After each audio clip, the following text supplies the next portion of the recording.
আজকে নতুন একটা রেসিপি বানাবো, ডালের চাপড়ি। এগুলো আমি এখন প্রথমে ধুয়ে নিব সুন্দর করে।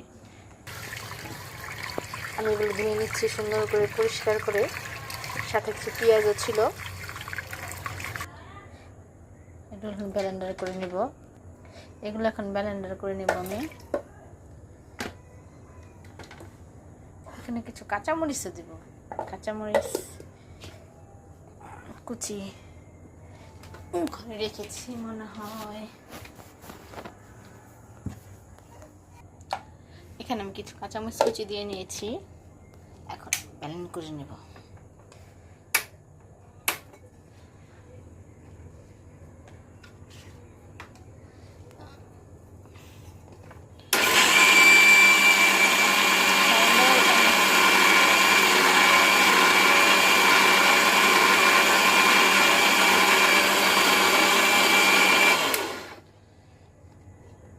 ব্যালেন্স হয়ে গেছে।